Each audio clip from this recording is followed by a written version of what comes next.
I'm going to read is called Thank You for Saying Thank You.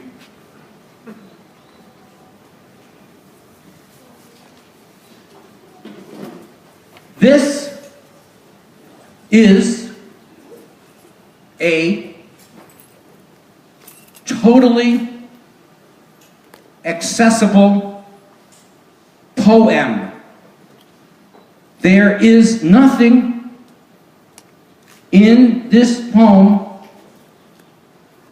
that is in any way difficult to understand. All the words are simple and to the point. There are no new concepts, no theories, no ideas to confuse you. This poem has no intellectual pretensions. It is purely emotional. It fully expresses the feelings of the author.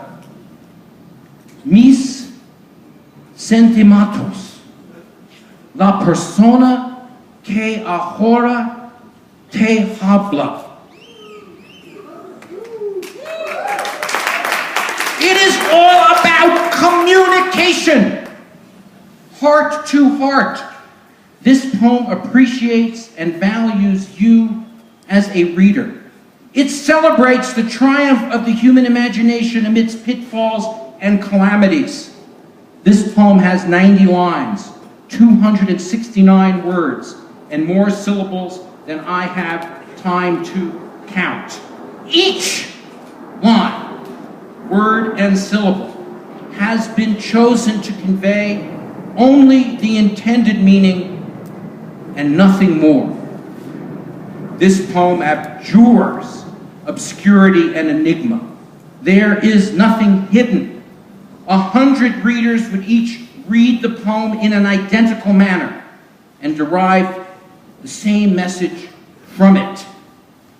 This poem, like all good poems, tells a story in a direct style that never leaves the reader guessing, while at times expressing bitterness, anger, resentment, xenophobia, and hints of racism. Its ultimate mood is affirmative. It finds joy even in those spiteful moments of life that it shares with you. This poem represents the hope for a poetry that doesn't turn its back on the audience, that doesn't think it's better than the reader, that is committed to poetry as a popular form, like kite flying and fly fishing. This poem belongs to no school, has no dogma, it follows no fashion. It says just what it says. It's real.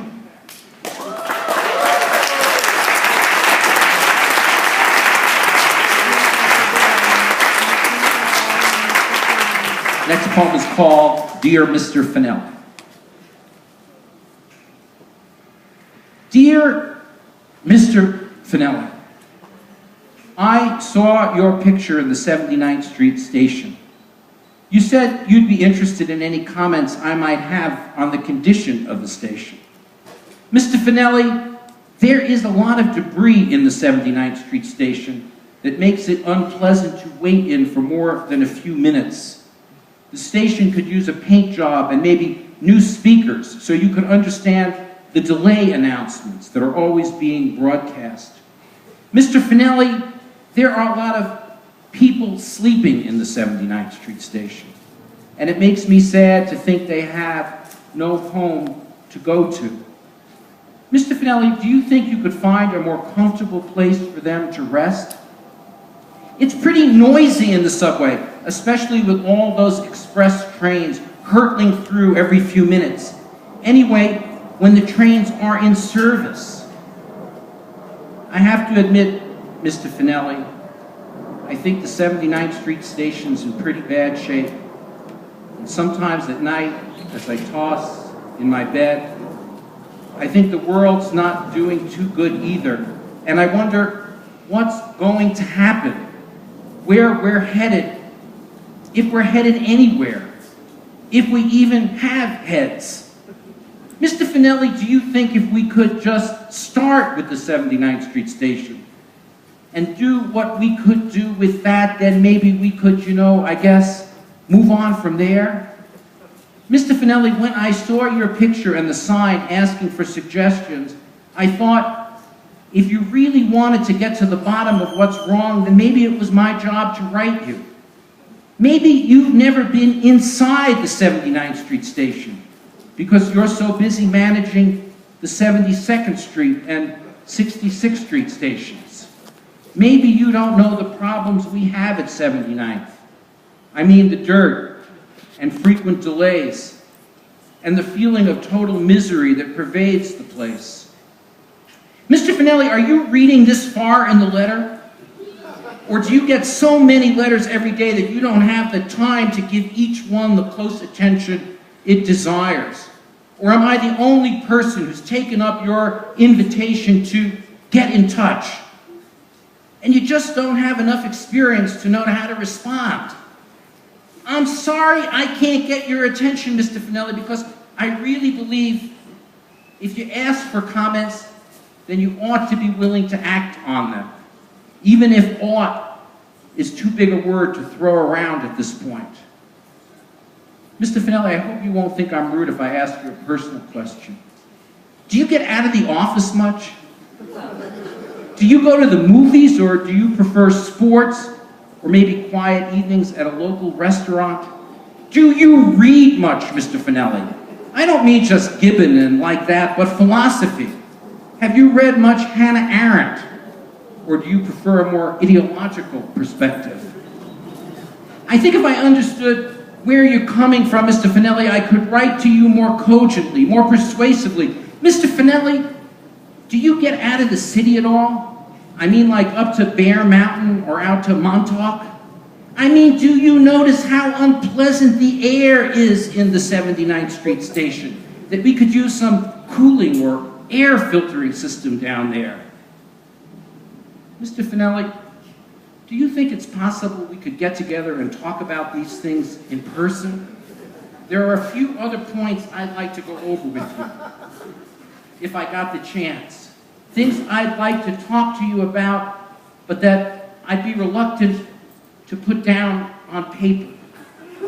Mr. Finelli, I haven't been feeling very good lately, and I thought meeting with you face to face might change my mood, might put me in a new frame of mind. Maybe we could have lunch, or maybe after work. Think about it, Mr. Finelli.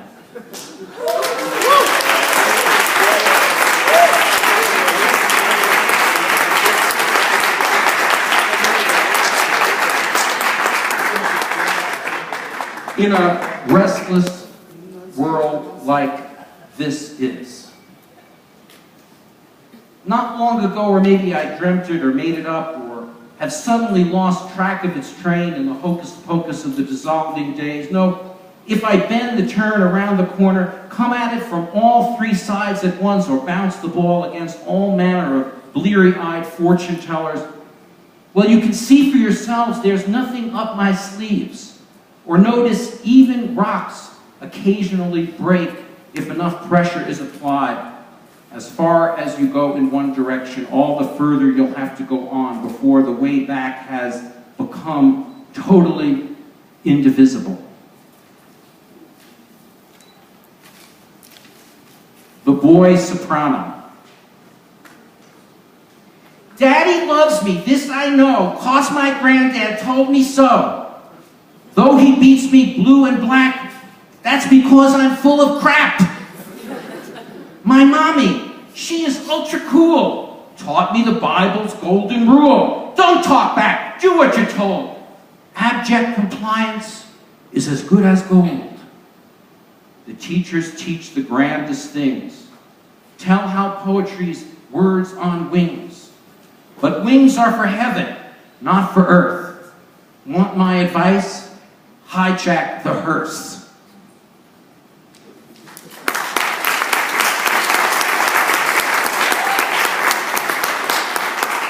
a test of poetry. Pregustas de un traductor chino. La cursiva son citas de mis poemas. A test of poetry. What do you mean by rashes of ash?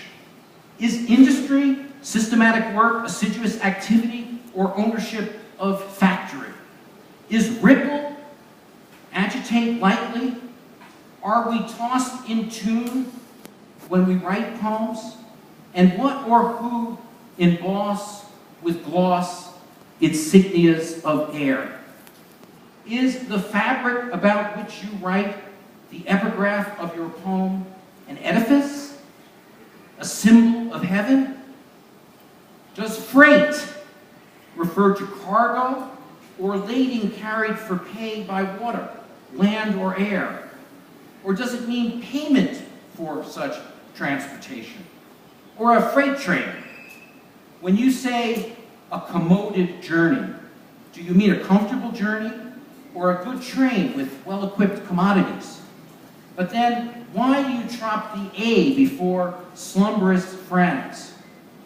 And when you write in why I am not a Christian, you always throw it down, but you never pick it up. What is it? In the harbor of illusion, does vein refer to a person's vein under his skin? Or is it a metaphor for a river? Does lot mean one's fate or a piece of land? And does camphor refer to camphor trees? Moreover, who or what is nearing? Who or what has fell? Or does fell refer to the skin or hide of an animal? And who or what has stalled? Then in the thoroughfare of Noon's atoll, then is the thoroughfare of Noon's atoll an equivalent of the template? In fear of flipping, does flipping mean crazy? How about strain? Does it mean a severe trying or wearing pressure or effect, such as a strain of hard work, or a passage, as in a piece of music? Does mercury refer to a brand of oil? In the lines, shards of bucolic pastry anchored against cactus cabinets, Nantucket buckets.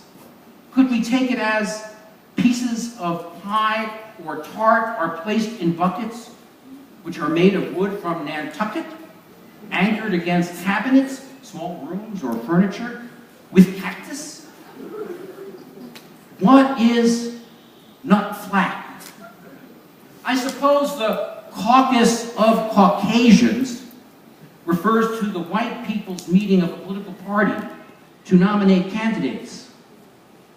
But who is Uncle Hodgepodge? And what does familiar freight to the returning antelope mean? You write, the walls are our floors.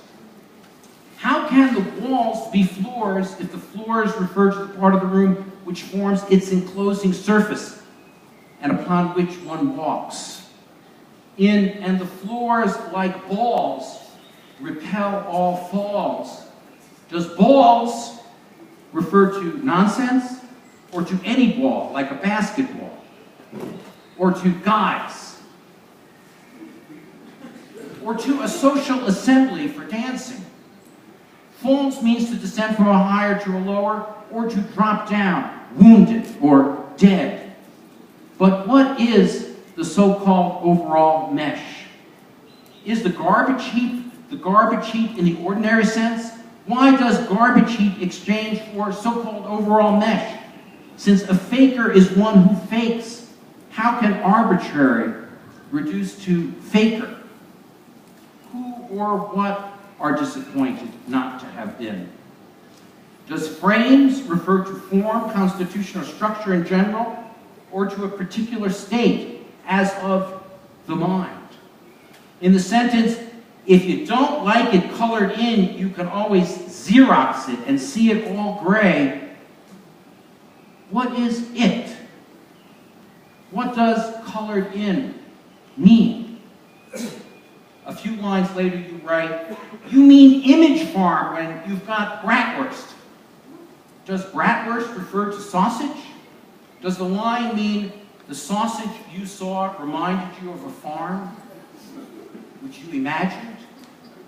Does fat-bottom boats refer to boats with thick bottoms? Is humble, then humped, used to describe the action of one who plays golf? In the phrase, a sideshow freak, the freak refers to a hippie, sideshow refers to secondary importance, or an abnormal actor in the sideshow. Then who or what is linked with steam of pink? And how about the tongue-tied tightrope stalker? Does the stalker refer to one who is pursuing stealthily in the act of hunting game? The stalker is a witness at first and then a witless witness. You write, the husks are salted. What kind of nut husks can be salted for eating? What does bending mean? To become curved, crooked, or bent? Or to bow down in submission or reverence, yield, submit? Does bells refer to metallic sounding instruments or a kind of trousers? Just a few lines later you have the phrase, felt very poor. Who felt poor? Toys? Is humming in the sense of humming a song? Stepped into where? Not being part of what? In No Pastrami, this is the whole poem, No Pastrami. Walt, I'm with you in Sydney, where the echoes of Mamaroneck howl down the outback's pixelating corridors. In No Pastrami, does the pastrami refer to a highly seasoned shoulder cut of beef? Is Mamaroneck a place in the U.S. where wild oxes howl? I take it corridors refers to passageways in the supermarket. Could I read the poem as the speaker is doing shopping in a supermarket in Sydney? He is walking along the eccentric passageways among the shelves on which goods are placed. He does not want to buy the pastrami, as he seems to have heard the echoes of wild oxes howling in the U.S. while he addresses Walt Whitman. In No End to Envy, does envy refer to admire or in the bad sense?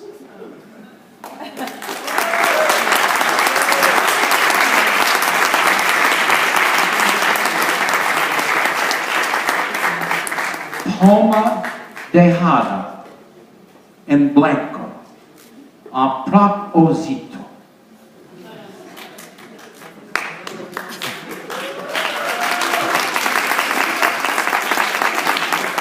Johnny K. Collar. So swollen swacked und merry flute, sardoon to flickering swirl, or Jimmy Plate, or Garvey Swaite, if given durs or clerk, she booty blur, de daisy duel, dom fruity giggles glide, jub crylophane, de Jimmy's crack, enst dobel flump glire, eb ure blut, eg ure sweep, neb nist, neb op, neb wan, schlet absum imba outsie birth, alapi merk ap wards, ein Ainsley swish, ein Ainsley sloop, ugals dep dolster fluk, ik oers un nimbit trul begrub, ik oogers quake ag blurk.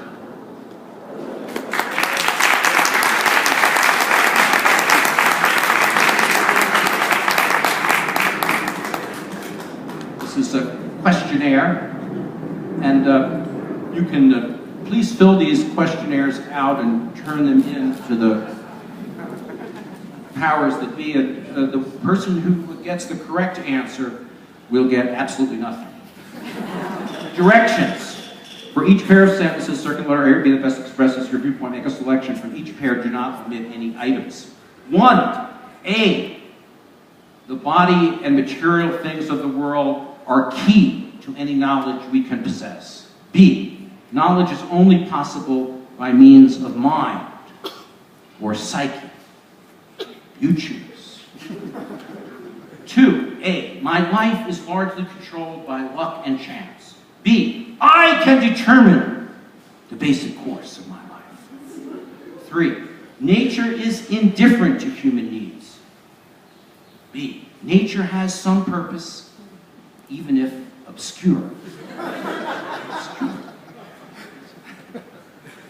4, I can understand the world to a sufficient extent. B, the world is basically baffling. 5, love is the greatest happiness. Love is illusory, and its pleasures transient. 6, political and social action can improve the state of the world. Or, political and social action are fundamentally futile. You choose. 7, I cannot fully express my most private feelings. B, I have no feelings I cannot fully express. 8, virtue is its own reward. B, virtue is not a matter of rewards. 9, A, it is possible to tell if someone is trustworthy. B, people turn on you in unpredictable ways. 10, ideally it would be most desirable to live in a rural area. B, ideally it would be most desirable to live in an urban area. 11, economic and social inequality is the greatest social evil. B, totalitarianism is the greatest social evil. That's a kind of a trick question. 12, A, I've never read this poem, which I wrote in the 1970s. So. Overall, 12, overall technology has been beneficial to human beings. B, overall technology has been harmful to human beings. 13, work is the potential source of the greatest human fulfillment. B, liberation from work would be the goal of any movement for social improvement. And finally, 14, A, art is at heart political in that it can change our perceptions of reality. B, art is at heart not political because it can change only our consciousness and not events.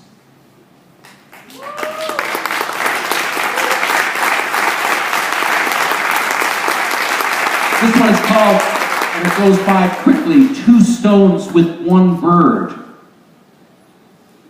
Redemption comes and redemption goes, but transience is here forever. This one, Loneliness in Linden. After Wallace Stevens, Loneliness in Linden. The fear and the hum are one. Monuments of show gumming the works until the weather grows tired of the people and the people grow tired of the dance. Jamais, jamais, jamais again. The measure of the town against the dampening sky, cobbling together 6 million tunes into more than the tones tattoo or their scrambled mosaic forecloses. And if the fume and the hope are one, my monkey from 49 steps as silent as those songs along the crater dark where Jews do Jewish things no one pretends to understand. Or are they pilgrims on this night when the fear and the hum are one?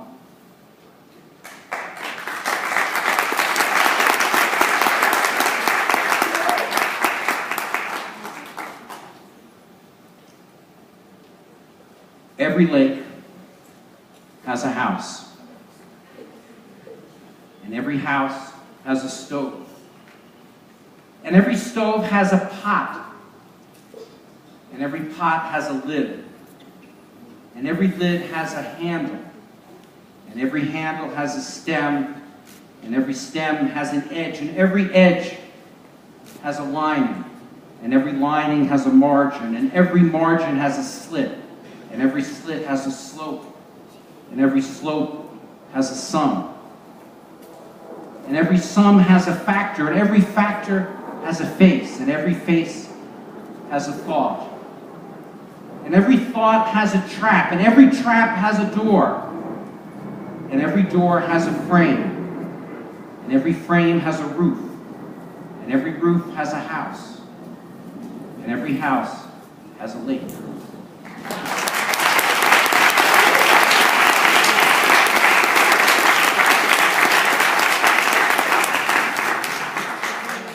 This poem, Castor Oil, is for my daughter Emma. Castor oil. I went looking for my soul. I went looking for my soul. In the song of a minor bird. In the song of a minor bird. But I could not find it there. But I could not find it there. Only the shadow of my thinking. Only the shadow of my thinking. The slow sea slaps slow water. The slow sea slaps slow water. On the ever farther shore. On the ever farther shore. And myself pulled under. And myself pulled under. In the uneven humming. In the uneven humming. Of the still wavering warps. Of the still wavering warps. Tuneless I wander. Sunder. Tuneless I wander. Sunder. In lent blends of remote display. In lent blends of remote display. Until the bottom bottoms. Until the bottom bottoms. In song-drenched light. In song-drenched light. Cradle fold. Cradle